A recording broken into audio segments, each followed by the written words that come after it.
Assalamualaikum warahmatullahi wabarakatuh. Kembali lagi dengan Ibu Lisa di pembelajaran Pendidikan Agama Islam dan Budi Pekerti.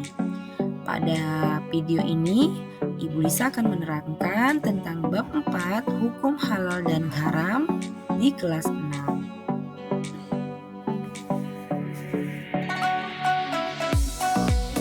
Tujuan pembelajaran pada materi hari ini adalah: 1. Menjelaskan definisi halal dan haram. Yang kedua, menyebutkan dasar hukum halal dan haram. Yang ketiga, menjelaskan sebab-sebab halal dan haram. Kemudian membuat paparan tentang hukum halal dan haram, menerapkan ketentuan halal dan haram dalam kehidupan sehari-hari.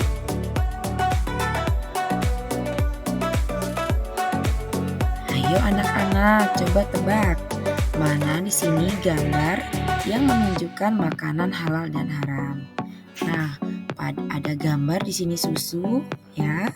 Susu termasuk halal atau haram? Ada gambar bubur, ada gambar sate, ada nasi goreng, ada jus. Dan ini ada daging babi, kemudian ini adalah bir. Nah, kita akan mempelajari mana makanan yang halal dan haram menurut agama Islam.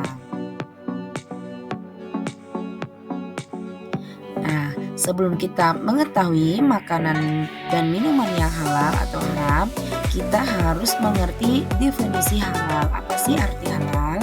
Halal adalah segala sesuatu atau kegiatan yang diizinkan atau yang dibolehkan oleh syariat Islam untuk digunakan atau dilaksanakan. Kemudian definisi haram adalah sesuatu atau kegiatan yang tidak diizinkan, tidak dibolehkan atau dilarang untuk digunakan atau dilaksanakan. Nah, dalil yang menjelaskan tentang hukum halal yaitu Bismillahirrahmanirrahim. Ya ayuhan nasu kulu mimma fil ardi halalan thayyiba wa la tattabi'u khutuwatis syaiton innahu lakum aduwwum mubin. Ya artinya, wahai manusia, makanlah dari makanan yang halal dan baik yang terdapat di bumi, dan janganlah kamu mengikuti langkah-langkah setan. Sungguh setan itu musuh yang nyata bagimu. Ini adalah dalil tentang hukum halal. Kemudian dalil tentang hukum haram yaitu Bismillahirrahmanirrahim. Hurrimat 'alaikumul maitatu wadamu walahmul khinziri wa ma uhilla li ghairillahi bi. Artinya diharamkan bagimu memakan buah bangkai, darah, daging babi, daging hewan yang disembelih bukan atas nama Allah. Nah, dalil hukum haram ini terdapat dalam surat Al-Maidah ayat 3. Nah, dasar hukum halal dan haram kita harus merujuk yang pertama kepada Al-Quran, yaitu Al-Quran ini adalah sumber utama dalam ajaran Islam yang dihalalkan, atau Al-Quran ini adalah yang ada di Al-Quran ini pasti halal. Kemudian yang kedua adalah Al-Hadis. Hadis ini adalah termasuk sunnah, yaitu perkataan, perbuatan, ketetapan atau persetujuan dari Nabi Muhammad SAW. Yang ketiga yaitu ijtihad. Ijtihad ini adalah pengarahan segala upaya pengetahuan atau kemampuan, terutama kemampuan daya pikir yang dimiliki para mujtahid untuk menggali dan menemukan hukum-hukum syariat. Nah, di Indonesia, hukum ijtihad ini adalah dipegang oleh para ulama yang terkumpul dalam sebuah organisasi yaitu Majelis Ulama Indonesia. Nah, sebab halal dan haram, apa sih sebabnya? Yang pertama yaitu zat asal. Ya, Allah telah menetapkan sesuatu yang haram karena zat asalnya, seperti bangkai, darah, dan daging babi. Yang kedua adalah sifat asalnya, yaitu perbuatan atau sikap yang sifatnya buruk, jahat, seperti judi, syirik. Nah, itu kan diharamkan oleh Allah. Yang ketiga, proses, yaitu halal atau haramnya sesuatu bisa disebabkan oleh prosesnya. Kemudian penerapan hukum halal dan haram yang pertama yaitu penerapan dalam sikap. Penerapan mengakui dan yaitu mengakui dan meyakini hukum halal dan haram yang ditetapkan oleh Allah untuk kemaslahatan umat. Yang kedua, penerapan dalam perilaku. Semua perbuatan buruk yang dilakukannya hukumnya haram. Yang ketiga, penerapan dalam konsumsi yang menggunakan barang yang halal dan meninggalkan barang yang haram hukumnya. Makanya kalau kita makan atau minum, kita lihat dulu bersertifikat halal tidak. Nah, diperiksa ya.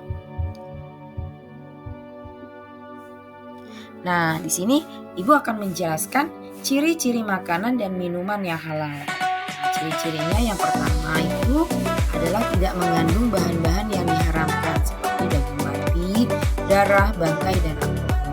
Kemudian yang kedua, diolah dengan cara yang sesuai dengan syariat Islam. Yang ketiga, diperoleh dengan cara yang halal. Yang keempat, memiliki sertifikasi halal dari lembaga yang berwenang, yaitu MUI, Majelis Ulama Indonesia. Kemudian makanannya bersih dari najis dan tidak menjijikan. Kemudian yang terakhir, tidak membahayakan kesehatan. Ini ciri-ciri makanan dan minuman yang halal. Kemudian ciri-ciri makanan dan minuman yang haram, yang pertama mengandung bahan-bahan yang diharamkan seperti daging, darah, bangkai. Kemudian mengandung alkohol atau khamar yang memabukkan, berasal dari hewan yang tidak disembelih sesuai syariat Islam, didapatkan dengan cara yang tidak halal seperti mencuri, rampasan. Kemudian mengandung zat-zat yang berbahaya yang membahayakan kesehatan. Yang ketiga, menjijikkan atau kotor. Itu termasuk makanan atau minuman yang haram. Nah, hikmahnya, manfaatnya kalau kita mengkonsumsi makanan dan minuman halal, yang pertama bisa memelihara kesucian jiwa dan ketakwaan kepada Allah. Yang kedua, menjaga kesehatan tubuh dan pikiran. Yang ketiga, terhindar dari berbagai penyakit. Yang keempat, menjaga keseimbangan spiritual dan fisik. Yang kelima, mendapatkan keberkahan dalam hidup. Yang terakhir, membentuk akhlak dan perilaku yang baik. Lalu di sini dampak negatif mengkonsumsi makanan dan minuman haram itu, kalau kita makan atau minum yang haram, nah dampaknya apa? Yang pertama, melanggar perintah Allah. Nah, dapat merusak kesehatan juga, kesehatan tubuh, mempengaruhi spiritual dan akhlak. Kemudian doa tidak dikabulkan, nah mendapat dosa dan azab, menjauhkan diri dari rahmat Allah. Nah, ini dampak negatifnya kalau kita mengkonsumsi makanan dan minuman yang haram.